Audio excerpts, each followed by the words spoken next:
अपन पिताक यज्ञ में प्राण आहुति दऽ कऽ जखन सती मरि गेलीह तऽ महादेव हुनकर विरह में संसार सँ विरक्त भऽ कऽ अज्ञातवास धऽ लेने छलाह। एम्हर तारकासुर ब्रह्मा के अपन तपस्या सँ प्रसन्न कऽ कऽ वरदान मांगि लेलक जे हमरा महादेवक औरस पुत्रक सिवा केओ नहि मारि सकैए। तारकासुर सोचलक जे सती तऽ मरि गेलीह, आब हुनकर पुत्र कतऽ सँ आओत, आ अपन आतंक मचाबऽ लागल।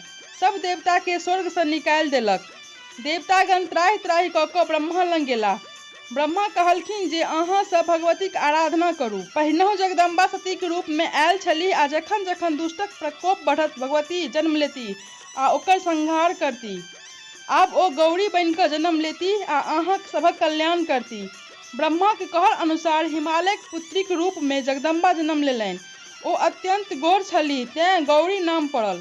संगहि हिमालय पर्वतराजक पुत्री छलीह, तें पार्वती सेहो नाम पड़ल। गौरी के जन्महि सँ महादेवक प्रति बड़ भक्ति भाव छलनि। एक दिन नारद मुनि हिमालय पहुँचलाह। हिमालय देव ऋषि सँ उत्सुकतावश पूछि लेलनि जे गौरीक विवाह किनका सँ लिखल अछि। नारद महादेवक नाम कहि देलनि। संगहि कहलनि जे महादेव एखन अहीं के पर्वत पर तपस्या कऽ रहल छथि। गौरी के कहियौन हुनका लग जा हुनकर सेवा शुश्रूषा करथि। ओहि दिन सँ गौरी नित्य अपन सखी सभक संग महादेवक सेवा करऽ लगलीह। एम्हर देवतागण कष्ट सहि सहि कऽ आतुर भऽ गेल छलाह। ओ सब जल्दी सँ जल्दी शिव पार्वती के मिलन कराबऽ चाहैत छलाह।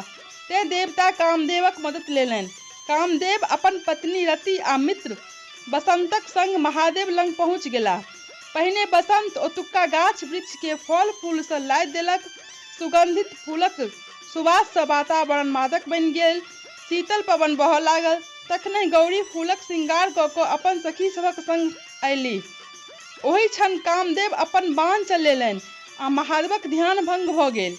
गौरी पर नजरि गेलनि आ मन में काम भाव उदित भेलनि।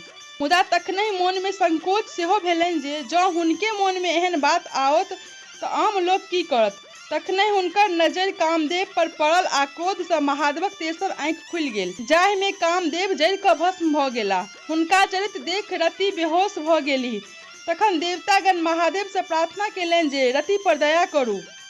महादेव कहलनि जे कामदेवक शरीर जड़ल अछि, ओ नहि मरल छथि। एखन रति के कहियौन जे समुद्र में शंबर दैत्य लग जाइत आ ओकरे स्वीकार करथि।